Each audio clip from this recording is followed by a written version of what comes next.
A 55 to 80-year prison sentence handed down to the Gehring man who was convicted of attempted first-degree murder. KNEB.TV News starts right now. From your trusted source for news in western Nebraska and eastern Wyoming, this is KNEB.TV News. Presented by Platte Valley Companies, premier provider of financial services. Hello, I'm Ryan Murphy. This is KNEB.TV News powered by Platte Valley Companies. Thanks for joining me. In our top story, the Gehring man charged with shooting his cousin in a grocery store parking lot back in August has been sentenced to a hefty prison sentence. 36-year-old Alexander Maldonado was arrested following an altercation in the Main Street Market parking lot, where Scottsbluff police say the victim sustained a single shot to his abdomen. Last month, Maldonado pleaded guilty to charges of attempted first-degree murder and use of a firearm to commit a felony. On Friday morning, he was sentenced to 40 to 50 years in prison on the attempted murder charge and an additional 15 to 30 years on the weapons charge. District Judge Leo Dobrovony ordered the sentences to run consecutive to each other, so in total, Maldonado's prison sentence will be 55 to 80 years with the Nebraska Department of Corrections. Well, a Scottsbluff man arrested after allegedly secretly recording an intimate partner and threatening to share those images later on is set to stand trial tomorrow.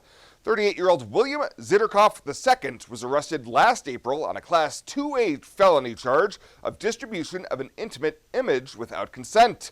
Court records said the victim had a sexual encounter with him, and he recorded video without her knowledge. Zitterkoff II is also facing felony drug and weapons charges in a separate Kimball County case from earlier this year. We'll have more news right after this.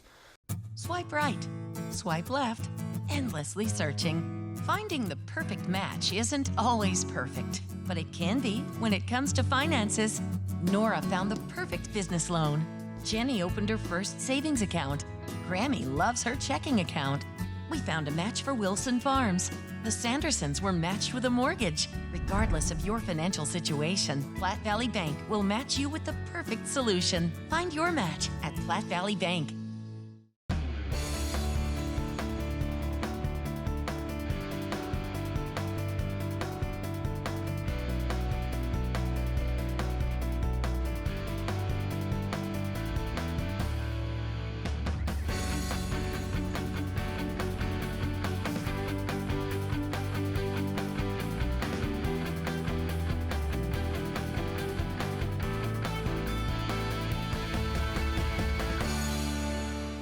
Are you looking for the perfect place to hold a wedding, family reunion, holiday office party, or business meeting?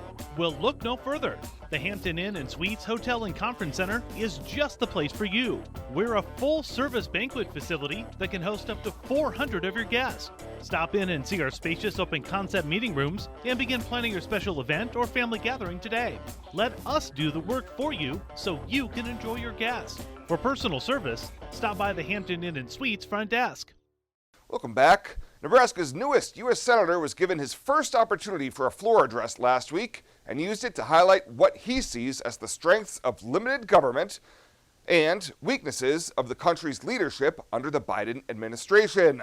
Pete Ricketts started his 15-minute speech on Wednesday outlining what he believes are the good things in the country, the rule of law, checks and balances, and federalism that are critical to the republic, which he said makes us strongest when we follow them and never weaker than when we stray from them.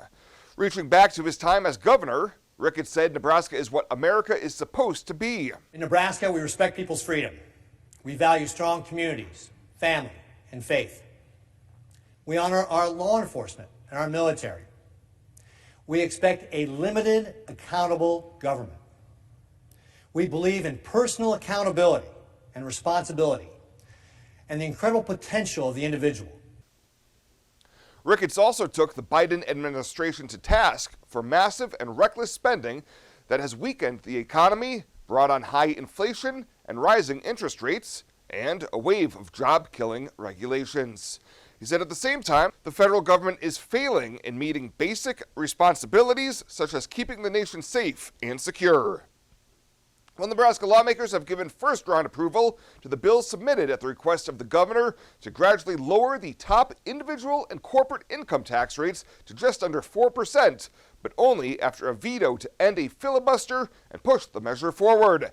During debate on LB 754, Bayard Senator Steve Erdman said he appreciated the long hours and work put into the bill by Senators Lou Ann Linehan and Tom Breese, and it would have his support, but he doesn't think it will accomplish the governor's goal of making the state more competitive. If you think the people and the states that we're competing with are going to remain at their current 3.99, you're mistaken. You will never catch up with those people, with those states. So the only way to fix this system is to fix the system in its totality, and that's remove the current system we have and replace it. Erdman said the epic consumption tax would be a revolutionary way to make the state stand out from the rest of the country and would change the game by making other states follow Nebraska's lead. An amendment was approved adding a refundable child care tax credit of up to $2,000 per year, depending on income, before lawmakers voted to invoke cloture and advance the measure to select file on a vote of 41-0. And Senator Brian Hardin is predicting the accomplishments of this year's legislature will be limited, but those measures that do pass will be strong pieces of legislation. During a conference call with his constituents Thursday morning, the Gering lawmaker explained that with nearly every bill receiving extended commentary that's totally unrelated to the actual measure being debated, those measures that do get to the floor early enough will become a Christmas tree. And a Christmas tree is, here's a bill that's going through, but here are other bills that are somewhat similar, at least by category. They're related to taxes or, in essence, related to the committee that they traveled through, whether it's Health and Human Services, revenue, so on and so forth. The District 48 representative said while such bills are not unusual and are allowed under the state's constitution, the continued filibustering by certain lawmakers will likely lead to more Christmas trees than ever before. To sum up the past 20 years in one word, exceptional. It's one of our core values. But our people have been truly exceptional. Our customer support has been exceptional. In 20 years, where will Allo be? When we started, we were just a business fiber company. Then the demand came from residential. Now the products of both business and residential just continue to expand. We've got to start with customers' needs and always work backwards. The customers will tell us, and our teammates will take us there.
Now, sports from the FNBO Sports Desk.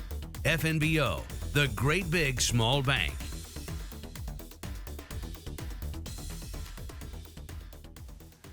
A brand new pair of Hall of Famers were announced on Friday. It was the annual Wesco Legion Baseball Banquet on Friday, with the headlining acts being two former players that both were elected to the program's Hall of Fame. Let's start with the big arm on the mound. That'd be Jeremy Becker. He was elected after a standout career from 1998 through 1999. The lefty flamethrower struck out 220 over those two seasons and then went on to be a reliever for the Huskers. culminating with a College World Series appearance back in 2002.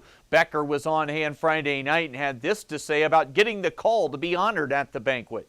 It was a great feeling. Dallas called me up one day, let me know that it was happening. I had seen the year before when Coach Moran and those guys went in, and thought it'd be a pretty cool deal. And I was pretty excited. Right away reached out to my folks and my wife and told them that I was up, and that was a pretty exciting deal. Pretty honored. Becker also takes us back to the appearance at the CWS not long after just simply being a fan as a youngster in Omaha. That was sort of a dream come true, I guess. Back when playing on the Zephyrs, we had gone to a tournament in Omaha and sat in the bleachers at Rosenblatt to watch a game. And then, a couple years later, there I am on the mound in Rosenblatt. It was, pretty surreal. And, once you're on the mound, it's, something else. But leading up to that, it's pretty awesome. So a big-armed lefty and then also a big righty bat at the dish joining him. The other inductee on Friday was Jeff Conchaba. Conchaba played for the Z's for 4 seasons from 2001 to 2004, and he's still one of the most feared hitters in program history, still holding program records in 5 different offensive categories, including hits and RBI.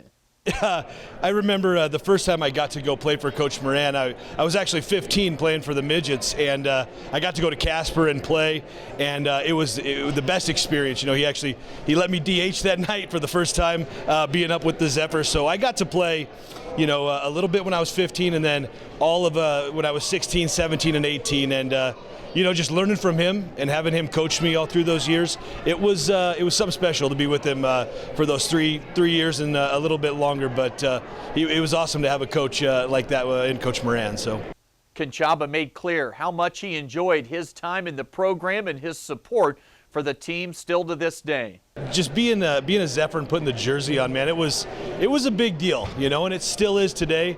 And I'm proud of the direction the program's going with Dallas and this thing that he started with the Hall of Fame inductions, and it's an honor. I never care about records or anything like that growing up, and it was just it was all about winning and for loving my team and all the players, and it was awesome, man. And we just like playing baseball, and that's what it was about. And Dallas is leading the program to do the same thing, so it's pretty awesome. One common theme for both these guys was their love and appreciation for their head coach, Mark Moran, a Hall of Famer himself. Moran was on hand to present both Becker and Conchaba. Jeremy, like I said, he's a really good overall player. He's a good outfielder, good hitter, good base runner, really a coachable guy. But what made him different was what he did on the mound. He had an overpowering fastball. He threw a devastating changeup, and he won a ton of games for us. He was a thumper. He from the day he started for us till the day he got done, he was one of the best hitters we've ever had. Nobody played with more intensity or emotion than Jeff did, and he's just a fantastic teammate and a great guy to coach. Wesco holding their banquet this past weekend. The Gehring program kick-started their year with a banquet 2 weekends ago. We'll have coverage for both teams once again this summer on the Rural Radio Network. That is the latest today from right here at the FNBO Sports Desk. I'm Chris Cottrell.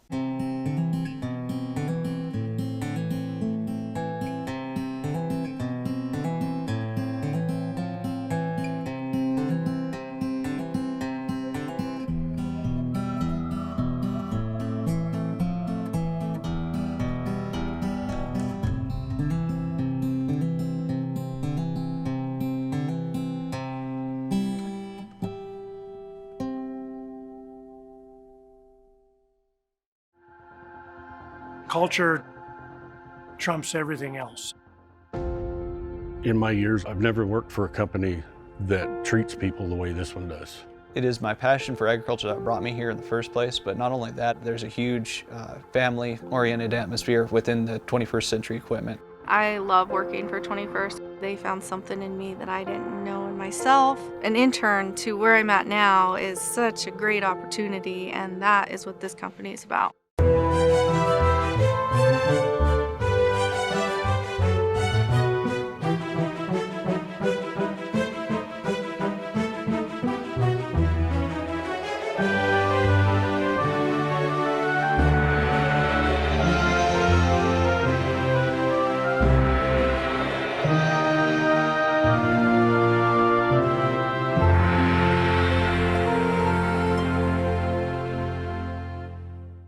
Well, let's take a look what's happening on today's community calendar.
The community calendar is brought to you by Riverstone Bank. Community strong with the people you know and trust. Fly United Airlines, operated by SkyWest with Western Nebraska Regional Airport. United is dedicated to going the extra mile for you with daily flights to and from Denver, along with a commitment to excellent service. Reserve your flight today, and remember, United miles can be earned and redeemed with your flights. While at the airport, stop and enjoy authentic Italian food at Roma Italian Restaurant. Plus, Hertz Thrifty Car Rental is there for your car rental needs. Make life easier, relax, and get on board with Western Nebraska Regional Airport. At Platte Valley Bank, we want to help you plan for tomorrow while you enjoy today. Our personalized trust services can help you do just that. You've worked hard to build your legacy, and you want to make sure that gets passed on for generations to come. We offer the professional guidance necessary to ensure that happens, according to your wishes. We pride ourselves in being friendly and professional while offering a highly tailored, full line of trust and estate planning services to accommodate you. You belong here. And finally tonight, the University of Nebraska-Lincoln's Bureau of Business Research says the state's leading economic indicator came in with a very slight increase in February. BBR Director and economist Eric Thompson says the index rose just 0.05%, which, combined with January's stronger than expected reading, points to the Nebraska economy likely to avoid a recession through the third quarter of the year. Thompson says the indicator remained flat due to a rise in 3 of the 6 components. Business expectations were positive. Respondents to the February survey of Nebraska business reported plans to increase employment and sales over the next 6 months. Further, there were modest increases in airline passenger employments and manufacturing hours worked during the month. However, Thompson says other indicator components worsened, most notably building permits for single-family homes, which declined on a seasonally adjusted basis in reaction to rising interest rates. Well, that does it for us this time. Thank you so much for tuning in. Stay safe out there. We'll see you here next time.